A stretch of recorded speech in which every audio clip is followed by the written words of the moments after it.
आदरणीय मेरे प्रिय दोस्तों और भक्तों, आपके समक्ष आज श्री दधीची जी का वृतांत आपके समक्ष रख रहा हूँ। दोस्तों, उम्मीद करता हूँ कि यह वृतांत आपको बहुत अच्छा लगेगा। दोस्तों, एक बार की बात है कि जब इंद्र को स्वर्ग छोड़कर भागना पड़ा और स्वर्ग पर असुरों का अधिकार हो गया। यह एक बहुत बड़ी घटना थी। और ऐसा क्यों हुआ, आपके समक्ष इस वृत्तांत में आपको सब कुछ पता लग जाएगा। दोस्तों, बने रहिए इस सूक्ष्म वृत्तांत में मेरे साथ अंत तक। आपको स्वतः ही पता लग जाएगा कि इंद्र को स्वर्ग छोड़कर क्यों भागना पड़ा। तो दोस्तों, आइए बिना समय गंवाए इस वृत्तांत को शुरू करते हैं। दोस्तों, एक बार की बात है कि जब देवराज इंद्र अपनी सभा में बैठे हुए थे, उन्हें ऐसा कुछ घमंड और अभिमान हो गया था कि हम तीनों लोकों के स्वामी हैं। ब्राह्मण हमें यज्ञ में आहुति देते हैं, देवता हमारी उपासना करते हैं, फिर हम सामान्य ब्राह्मण यानी कि बृहस्पति जी के इतना क्यों डरते हैं बृहस्पति जी से। उनके आने पर हम खड़े हो जाते हैं, वे हमारी जीविका से पलते हैं। ऐसा सोचकर वे अपने सिंहासन पर कुछ घमंड से कुछ इस प्रकार बैठ गए कि उनको अभिमान झलक रहा था। दोस्तों, ऐसा सोचकर जब वे सिंहासन पर बैठे थे, तब भगवान बृहस्पति के आने पर वे ना तो स्वयं उठे, ना ही उन्होंने अपने सांसदों को उठने दिया। देवगुरु बृहस्पति इंद्र का यह चाल चलन देखकर लौट गए और कहीं एकांत में जाकर छिप गए।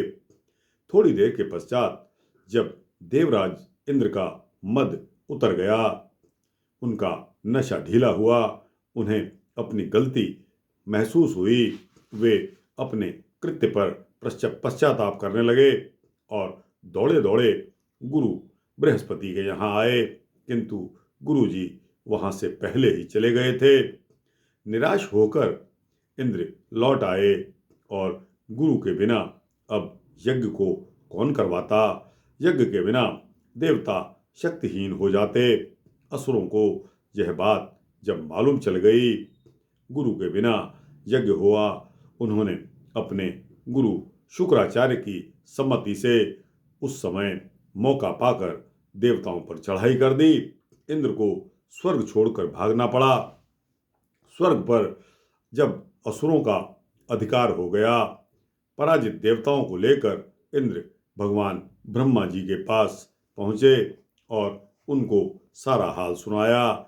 तब ब्रह्मा जी ने कहा कि त्वष्टा के पुत्र विश्वरूप को अपना पुरोहित बनाकर काम चलाओ।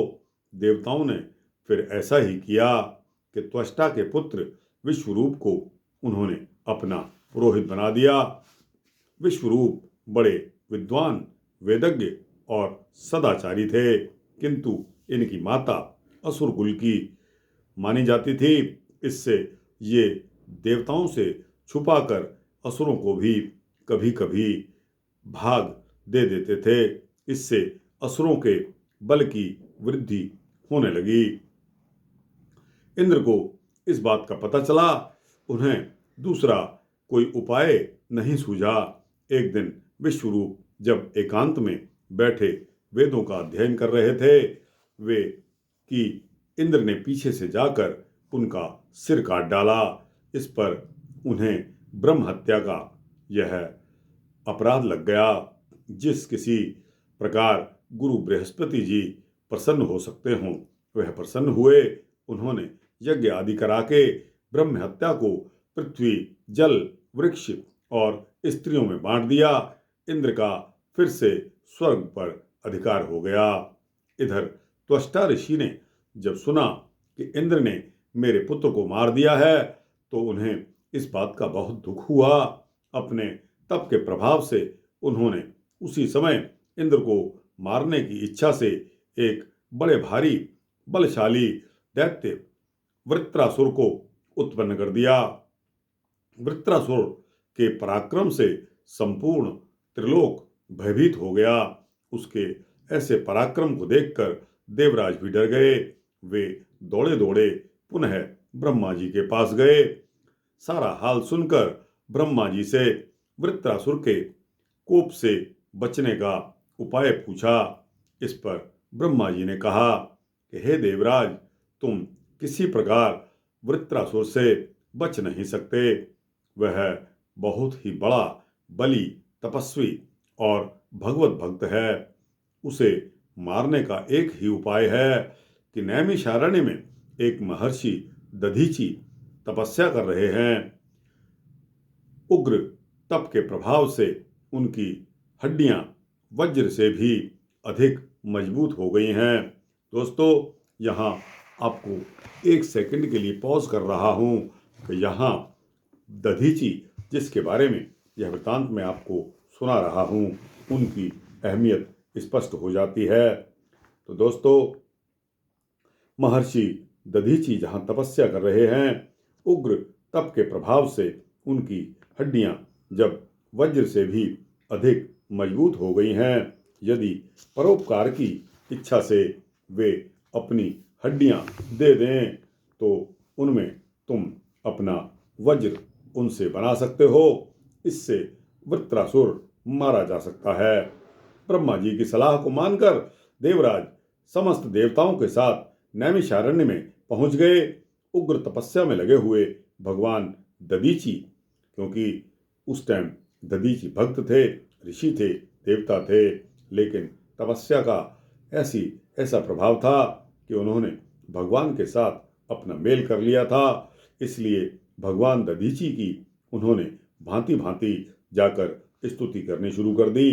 तब ऋषि ने उनसे वरदान मांगने के लिए जब कहा, तब इंद्र ने हाथ जोड़कर कहा कि त्रैलोक्य की मंगल कामना के निमित्त आप अपनी हड्डियां हमको दे दीजिए।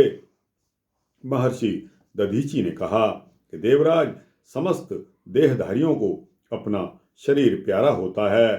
स्वेच्छा से इस शरीर को जीवित अवस्था में छोड़ना बहुत कठिन होता है, किंतु त्रैलोक्य की मंगल कामना के निमित्त मैं इस कामना को भी पूरा कर दूंगा। मेरी इच्छा तीर्थ करने की थी। तब इंद्र ने कहा कि हे ब्रह्मन, समस्त तीर्थों को मैं यहीं बुलाए देता हूँ। ऐसा कहकर देवराज इंद्र ने समस्त तीर्थों का नैमिषारण्य में बुला लिया। सभी ने ऋषि की स्तुति की। ऋषि ने सब में स्नान, आचमन इत्यादि कर लिया और वे समाधि में बैठ गए। जंगली गौ ने उनके शरीर को अपनी कांटेदार जीभ से चाटना आरंभ किया। जंगली गौ ने उनके शरीर को अपने कांटेदार जीभ से चाटना शुरू कर दिया। चाटते चाटते चमड़ी उड़ गई। तब इंद्र ने उनकी तपपूत रीढ़ की हड्डी निकाल ली। उससे एक महान शक्तिशाली तेजोमय दिव्य वज्र बनवाया और उसी वज्र की सहायता से देवराज इंद्र ने वृत्रासुर को मारकर त्रिलोकी के संकट को दूर कर दिया। इस प्रकार एक महान परोपकारी ऋषि दधीचि के अद्वितीय त्याग के कारण देवराज इंद्र की रक्षा हो गई। देवराज इंद्र बच गए और तीनों लोग सुखी हो गए। दोस्तों और भक्तों, दुनिया के इतिहास में ऐसे अनेकों उदाहरण हमें मिलते हैं जिनमें स्वेच्छा से केवल परोपकार के निमित्त, जिसमें मान, प्रतिष्ठा इत्यादि अपना निजी स्वार्थ कुछ भी ना हो, अपने शरीर को हंसते हंसते एक याचक को सौंप दिया गया हो। इसीलिए भगवान दधीचि का यह त्याग परोपकारी संतों के लिए एक परम आदर्श है। दधीची ऋषि की और भी विशेषता देखिए। अश्विनी कुमारों को ब्रह्म विद्या का उपदेश देने के कारण इंद्र ने इनका मस्तक उतार लिया था।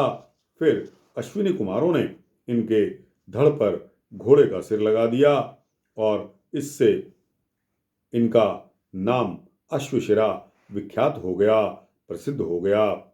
जिस इंद्र ने इनके साथ इतना दुष्ट बर्ताव किया था, उसी इंद्र की महर्षि ने अपनी हड्डी देकर सहायता कर दी। संतों की उदारता ऐसे ही होती है। वज्र बनने के पश्चात जो हड्डियां बची थी, उन्हीं से शिव जी का पिनाक धनुष बना था। दधीची ब्रह्मा जी के पुत्र अथवा ऋषि के पुत्र थे। साबरमती और चंद्रभागा के संगम पर इनका आश्रम है। दोस्तों, आपने चंद्रभागा नदी पंढरपुर, जहाँ आजकल आपने सुना होगा कि भक्त नामदेव का मंदिर है, जहाँ भगवान कृष्ण की उपासना भक्त नामदेव ने की थी, वो चंद्रभागा नदी, क्योंकि भक्त नामदेव को श्री कृष्ण ने साक्षात दर्शन दिए और उसके पश्चात उसी धरती पर अनेकों संतों को श्री कृष्ण के दर्शन हुए। दोस्तों, वज्र के समान बची हुई हड्डियां, उन्हीं से शिव जी का पिनाक धनुष बना था। यह कितना अच्छा सत्य हमें आज पता लगा कि जो शिव जी का पिनाक धनुष है, वह दधीची ऋषि की हड्डियों से बना था। और दोस्तों, ऐसा डिस्क्लोजर स्टेटमेंट, ऐसा जो हमें बताया गया, वह ब्रह्मा जी के द्वारा बताया गया। यह श्री भक्तमाल की सच्ची घटनाओं में से एक है, जिसमें मैंने आपके समक्ष यह वृतांत रखा। दोस्तों, यह वृतांत श्री दधीची जी के बारे में आपने सुना। आपको कैसा लगा? अच्छा लगा हो तो इसको लाइक और शेयर करते हुए अपने दोस्तों, भक्तों, मित्रों, जिज्ञासुओं को देना। दोस्तों, इसमें कमेंट्स बॉक्स में जाकर आपको इस वृतांत से कैसी शिक्षा मिली, आपकी क्या राय है, कमेंट्स बॉक्स में जाकर अवश्य मेंशन करना। और दोस्तों, इस चैनल को अगर आप सब्सक्राइब कर देंगे तो आपको इसी तरह के सूक्ष्म भक्ति वृतांत मिलते रहेंगे। दोस्तों, जय श्री दधीची ऋषि की, जय श्री कृष्ण बंसी वाले की, जय चंद्रभागा नदी की।